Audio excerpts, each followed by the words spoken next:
नमस्कार, आप live cities देख रहे हैं। मैं हूं गरिमा भारती। बिहार की सियासत में खरमास के बाद बहुत कुछ बदलने वाला है।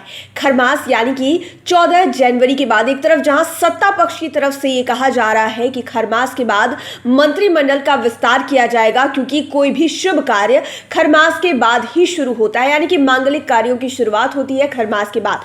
लेकिन अब विपक्ष भी खरमास का इंतजार कर रहा है नई रणनीतियों के साथ। तेजस्वी यादव ने पूरी तरह से अपनी कमर कस ली है और इंतजार खरमास का हो रहा है। खरमास के बाद तेजस्वी यादव नई रणनीतियों के साथ सब कुछ बदलने के लिए मैदान में उतरने वाले हैं। खरमास खत्म होने के बाद वातावरण में गर्मी बढ़ने के साथ साथ बिहार की सियासत में भी उफान आने के आसार हैं। भाजपा के बिहार प्रभारी भूपेंद्र यादव ने खरमास के बाद नेता प्रतिपक्ष तेजस्वी यादव को अपनी पार्टी बचा लेने की चुनौती देकर उनके खेमे में खलबली मचा दी है। इस पर तेजस्वी यादव ने भी तल्ख तेवर दिखाने के संकेत दे ही दिए हैं।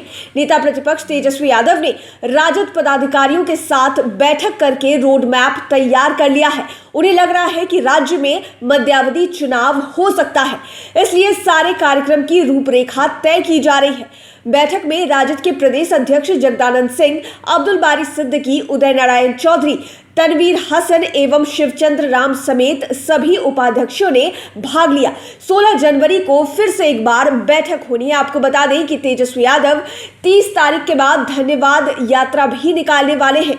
राबड़ी देवी के सरकारी आवास में 4 घंटों तक चली बैठक के दौरान तेजस्वी ने राजद नेताओं के साथ मिलकर काम करने का आग्रह किया और कहा कि सभी अपनी अपनी जिम्मेवारियों को समझें, बूथ स्तर पर कमेटियों को मजबूत करें। आगामी बजट सत्र में सदन में सत्ता पक्ष को घेरना है।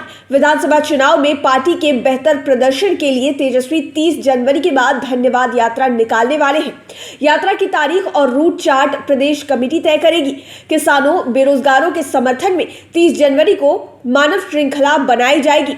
तेजस्वी ने कहा कि चुनाव में राजद सबसे बड़ी पार्टी बनकर उभरी है, इसलिए हमें वोटरों का आभार जताना जरूरी है। नेता प्रतिपक्ष ने पंचायत से प्रदेश स्तर तक पार्टी के संगठनात्मक ढांचे को मजबूत करने पर जोर दिया और कहा कि कार्यकर्ताओं में जोश भरना जरूरी है। देखा जाता है कि हम चुनाव नजदीक आने पर ही आम लोगों तक पहुंच पाते हैं, सामान्य दिनों में कार्यकर्ताओं से दूर रहते हैं। ऐसा नहीं होना चाहिए। संगठन के विस्तार और मजबूती की रणनीति पर अगली बैठक में भी विचार किया जाएगा। अगली बैठक 16 जनवरी को होनी है, जैसा कि हमने आपको बताया। तो तेजस्वी यादव जोरों शोरों से तैयारियों में जुट चुके हैं। जैसा कि वो कहते आए हैं कि सरकार ज्यादा दिन तक नहीं चलेगी और उन्हें लगता है कि बिहार में मध्यावधि चुनाव होने हैं। इसी को लेकर तेजस्वी यादव पूरी रणनीति तय कर चुके हैं। आखिरकार किस तरह से राजद को मजबूती देनी है, संगठन को मजबूती देनी है, कार्यकर्ताओं को और ज्यादा काम करने के लिए प्रोत्साहित करना है, इन सभी चीजों की तैयारी तेजस्वी यादव कर चुके हैं। 30 तारीख के बाद धन्यवाद यात्रा भी निकाली जाएगी राजद की तरफ से, क्योंकि आपको पता है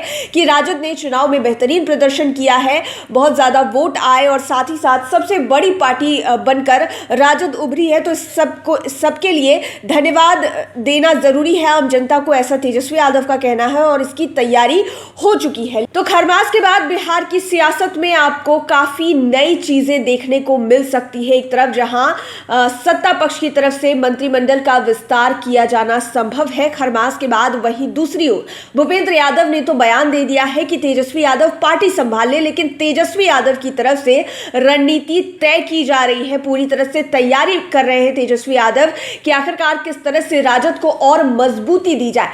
पंचायत स्तर से लेकर राज्य स्तर तक राजद को हर लेवल पर तेजस्वी यादव मजबूत करना चाहते हैं। पंचायत चुनाव भी आने वाले हैं, इसको लेकर भी रणनीति तय की जाएगी। लेकिन फिलहाल वो सोच रहे हैं कि बिहार में मध्यावधि चुनाव हो सकते हैं, इसको लेकर अभी से तैयारियां शुरू कर चुके हैं। देखने वाली बात यह होगी कि आखिरकार तेजस्वी यादव की ये तमाम तैयारियां कितनी ज्यादा पुख्ता है और उनके कितने काम आ पाती है। लाइव सिटीज के साथ आप बने रहें, हमारे चैनल को सब्सक्राइब करें, लेटेस्ट अपडेट्स के लिए फेसबुक पेज को जरूर लाइक करें।